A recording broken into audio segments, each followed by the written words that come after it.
there, this is John, Bobby, and Josh, and we're bringing you the NCAA College Football Week 9. We're going to look at what we think is going to happen this week. We're going to break this one down. First of all, we're going to look at the Thursday night games. And then we're going to go, after that, we're going to go into conferences. Honestly, I'm not expecting any big surprises this week. Sure.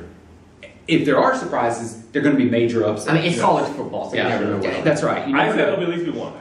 No, I think that's safe to say there might be one. Yeah, but I'm not expecting anything. Let's talk about Thursday night, just very briefly. Connecticut, UConn is going to play number 18, East Carolina. Yeah, I know, it's sort of boring. East Carolina's only loss, they are ranked, their only loss is to South Carolina. That was a close game. They should win the rest of the games. Which I think this is an important one just because with Marshall, I'm talking about non-BCS conference teams right now. We don't have a BCS anymore. I'm always going to call it BCS. I don't know. Non-power conference teams. Yes. East Carolina is probably the front runner. Because they're not considered. So, and if they go undefeated, they're ranked higher than Marshall, which means they'd get the better goal. Unless, I don't know how Notre Dame figures into it because they're not part of a conference. But I'm pretty sure Notre Dame is considered the Power 5 conference team. I don't know, but maybe. Well, East Carolina's only real game left in their schedule is going to be UCF at the very end in December. And so that's going to be their biggest one. They shouldn't struggle with Connecticut, so I'm not expecting anything there. Miami at Virginia Tech. Both of these teams are coming in 4-3. Duke currently, as we said before, is leading the Coastal. Their only loss is to Miami. And their only loss is to Miami. So this is a big game for Virginia Tech. It really is. It's a must-win game. Yeah. And if Virginia Tech beats Miami and Duke beats Virginia Tech, that's the deal for Duke. They got it. So they want Virginia Tech to win. So, okay, with that, what are we expecting? Well, it's a home game for Virginia Tech. Which is horrible for Virginia Tech. Yeah, lately They're losing all their home games. But traditionally they play well against Miami. The thing I think you have to figure is Brad Kaya, the quarterback, is a true freshman. Coming straight out of high school, just like we saw Barrett, who's a redshirt freshman at Ohio State, go up against a Bud Foster defense. That can be a tough thing. The coverages, the schemes he throws at you can be very tough for a young quarterback.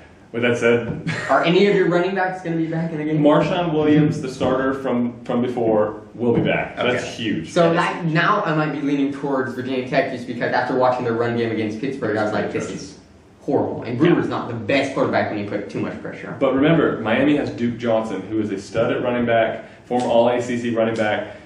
He'll get going on the ground, so this is a coin toss to me. All right. Okay. We'll see who wins it. Yeah. I'm thinking hurricane weather, but once we'll see again, about that one. it's at Virginia Tech, so I always want to lean towards the home team winning the toss. Again, though, what I said is they've been struggling at home, so the opposite problem of Alabama.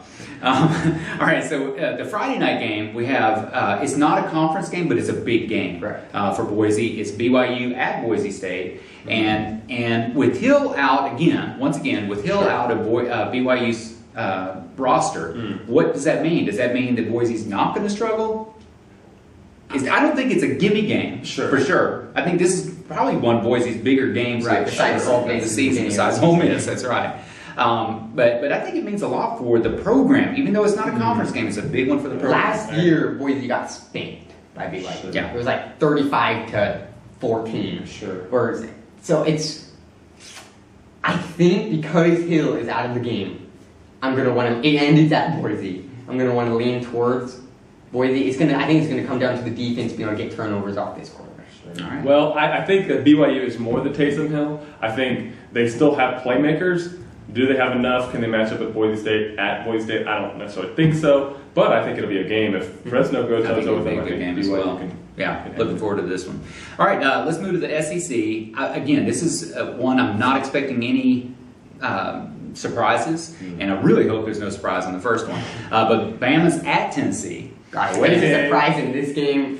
And there better not be a surprise in this way, but it is a away game. So we got the good Bo, bad Bo. I'm wondering about the good Bama, bad Bama, and hopefully that syndrome does not show up here. And they've got all the kinks worked out, the sloppiness worked out, and all that kind of stuff. Texas A&M can't score against an Alabama defense. How? I would not think so. And Tennessee struggled so much. I mean, we watched Tennessee against Florida a couple weeks ago, and it was atrocious. I don't expect anything, but then again, I didn't expect anything on Arkansas either. Yeah, so that's right. Except that was the Ole Miss syndrome. Yeah.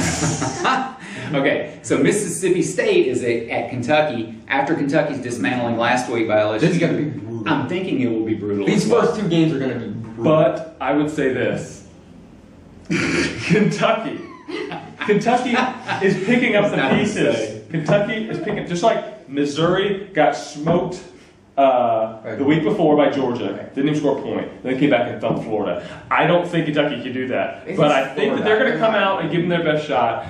After a quarter, they'll be out of it. I don't even know if they'll be able to stick around a quarter. Again, I would be extremely surprised to see Kentucky do anything in this one. Ole Miss, Death Valley.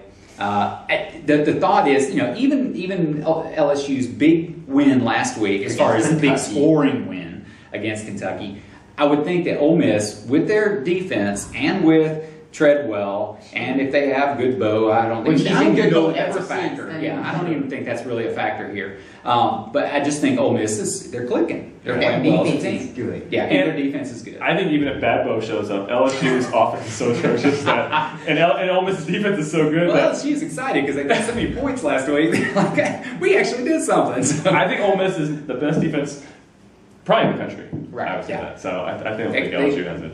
Yeah, they very well could be. South Carolina is at Auburn. Out of every game insofar in the SEC that we mentioned, I would say this one would be the closest to being able to be an upset. Really? I'm not sure. Just because Spurrier even beat Georgia, you don't know what he can do. You don't know what this. They did that at home. I know. That's true. I mean, Spurrier, he could coach, so I mean, we'll see. I'm not expecting that. I'm not either. I'm not expecting. I'm thinking that the Tigers will take care of business there in Auburn. So, Big Ten. Michigan State is really This the is only normally big the game. biggest game. This is normally like the Iron Bowl of Michigan. Sure. But this year, I'm just expecting the absolute whooping from Michigan State.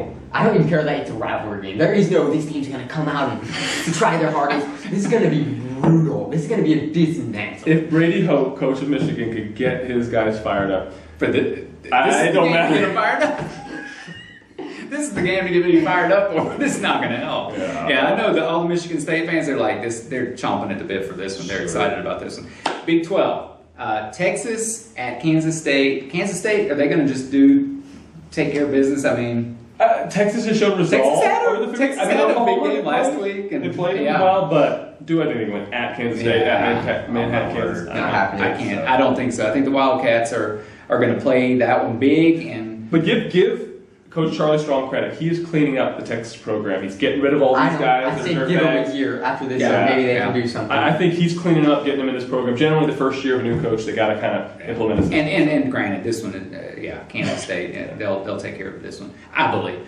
West Virginia, they're going to be at Oklahoma State after watching Oklahoma State. We saw Oklahoma State's made out. Fall so badly last week. I would think West Virginia is going to. The Mountaineers should come in there and really take care of business here. I mean, Trickett's as good as TCU's quarterback. But it depends on how much partying they did, because we saw them burn couches, sitting down. He said that they were going to do that. I get gates why you do this if you win a game. It's like, maybe understand if you got your butt kicked and you were supposed to win. Somebody from West Virginia, please tell us what's going on. We don't understand. This is strange behavior to us. All right, but I'm thinking that the Cowboys will lose again, and West Virginia will win Or this. West Virginia City, I guess. Yeah. All right, let's move over to the Pac-12, and we'll finish with them. Oregon's going to be at Cal. Is this going to be just a... It's going to be... This is an interesting matchup for Really? me. Because Cal has played tough on almost every game they've been in. And I just think their offense is good. I don't think they have a defense, but just like Arizona. That's a huge problem, though. Yeah, but Arizona doesn't have a defense. Arizona just kind of scored tit for tat with them, so did Washington State. I think this could be a tricky game. You think they can score? I think they can score. Okay, that's big, but and I'm at still home, expecting it. not Weird to be very Friday, maybe Oregon's out of their element. Maybe, yeah. All right, Arizona State at Washington. After seeing what happened to Washington last week against the Oregon. And Arizona State coming off a big win against Stanford. Arizona State, I would think that the Sun Devils are ready to poke some holes into some Huskies and dismantle them as well. I think Peterson made a mistake leaving Boise. Leaving the comfort zone of his Here's my upset. I think Arizona State's 15, 17, something like that. And Washington, can they continue to keep reeling? Can Arizona State handle a big win like that over Stanford? It's kind of like Arizona over Oregon. Could they handle it? And they couldn't. And Baylor couldn't handle their win. So My upset, I'm going to take Washington at home over the Sun Devils. Wow, that's a big upset. Okay, let's finish off with another Pac-12 game.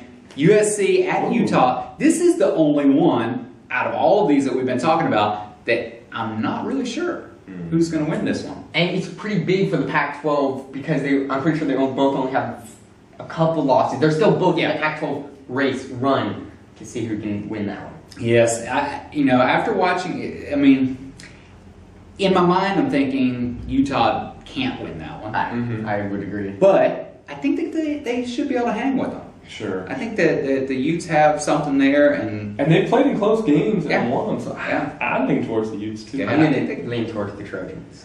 Okay, so that's our look at Week 9, and we're excited about some football. Join us again as we come back and review it next week.